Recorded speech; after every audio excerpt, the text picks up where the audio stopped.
Assalamualaikum warahmatullahi wabarakatuh. Pertama-tama marilah kita panjatkan rasa syukur atas hadirat Allah Subhanahu wa taala karena berkat rahmat dan karunia-Nya lah hingga hari ini kita masih bisa menikmati segala pemberiannya, baik itu berupa hidayah, kesehatan maupun kesempatan. Nah, pada kesempatan kali ini saya akan membawakan ceramah singkat mengenai bahaya syirik. Seperti yang kita ketahui bahwa Islam disebut juga sebagai agama tauhid, karena Islam adalah agama yang datang untuk menegakkan tauhid dalam artian mengesahkan Allah. Allah menurunkan agama tauhid ini untuk mengangkat derajat dan martabat manusia ke tempat yang sangat tinggi dan mulia. Dan Allah menurunkan agama tauhid ini untuk membebaskan manusia dari kerendahan dan kehinaan yang diakibatkan oleh perbuatan syirik. Sebagaimana firman-Nya dalam Al-Quran Surah An-Nur ayat 55, dan Allah telah berjanji kepada orang-orang yang beriman di antara kamu dan mengerjakan amal-amal salih, bahwa Dia sungguh-sungguh akan menjadikan mereka berkuasa di bumi. Sebagaimana Dia telah menjadikan orang-orang sebelum mereka berkuasa, dan sungguh Dia akan mengukuhkan bagi mereka agama yang telah diridhoinya untuk mereka, dan Dia benar-benar akan menukar keadaan mereka. Sesudah mereka berada dalam ketakutan, menjadi aman sentosa. Mereka tetap menyembahku dengan tiada mempersekutukan sesuatu apapun dengan aku. Dan barang siapa tetap kafir sesudah janji itu, maka mereka itulah orang-orang yang fasik. Rasulullah Shallallahu Alaihi Wasallam bersabda, barang siapa meninggal dunia dalam keadaan tidak berbuat syirik kepada Allah sedikit pun, niscaya akan masuk surga. Dan barang siapa meninggal dunia dalam keadaan berbuat syirik kepada Allah, niscaya akan masuk neraka. Hadis riwayat Muslim. Syirik atau menyekutukan Allah adalah sebesar-besar dosa yang harus dan wajib dijauhi, karena perbuatan syirik dapat menyebabkan kerusakan dan merupakan bahaya besar, baik itu dalam kehidupan pribadi maupun dalam kehidupan bermasyarakat.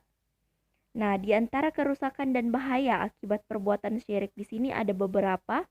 Yang pertama itu syirik merendahkan keberadaan kemanusiaan, syirik menghinakan kemuliaan manusia, menurunkan derajat dan martabatnya, karena Allah telah menjadikan manusia sebagai hamba Allah di muka bumi ini dan memuliakannya. Kedua, syirik adalah sarang khurafat dan kebatilan. Dalam sebuah masyarakat yang akrab dengan perbuatan syirik, maka para dukun, ahli nujum, ahli sihir, dan semacamnya menjadi laku keras. Sebab mereka mengklaim bahwa dirinya mengetahui ilmu gaib yang sesungguhnya tak seorang pun mengetahuinya kecuali Allah saja. Ketiga, syirik adalah kezaliman yang paling besar, yaitu salim terhadap hakikat yang agung, yaitu tiada Tuhan yang berhak disembah kecuali Allah. Keempat, syirik sumber dari segala ketakutan dan kecemasan. Orang yang akalnya menerima berbagai macam khurafat dan mempercayai kebatilan, maka kehidupannya selalu diliputi ketakutan, sebab dia menyandarkan dirinya pada banyak Tuhan, padahal Tuhan-Tuhan itu lemah dan tak kuasa memberikan manfaat, bahkan menolak bahaya atas dirinya.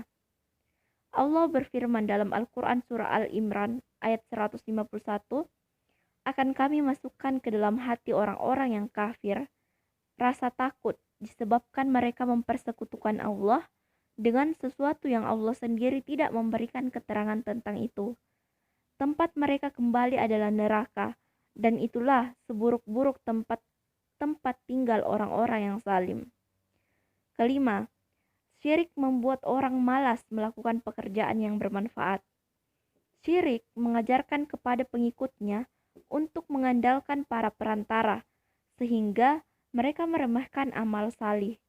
Sebaliknya, mereka melakukan perbuatan dosa dengan keyakinan bahwa para perantara akan memberinya syafaat di sisi Allah. Kemudian keenam, syirik menyebabkan pelakunya kekal dalam neraka.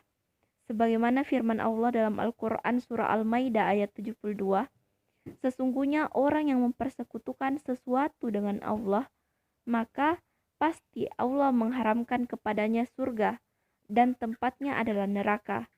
Dan tidaklah ada bagi orang-orang zalim itu seorang penolong pun. Kemudian yang terakhir, syirik memecah belah umat. Allah menjelaskannya dalam Al-Quran surah Ar-Rum ayat 31-32. Dan janganlah kamu termasuk orang-orang yang mempersekutukan Allah, yaitu orang-orang yang memecah belah agama mereka dan mereka menjadi beberapa golongan. Tiap-tiap golongan merasa bangga dengan apa yang ada pada golongan mereka. Jadi itulah beberapa bahaya dari syirik dan semoga kita semua terhindar dari syirik tersebut. Nah, sekian ceramah singkat yang bisa saya sampaikan pada hari ini. Kurang lebihnya mohon dimaafkan. Wabillahi taufiq wal hidayah. Wassalamualaikum warahmatullahi wabarakatuh.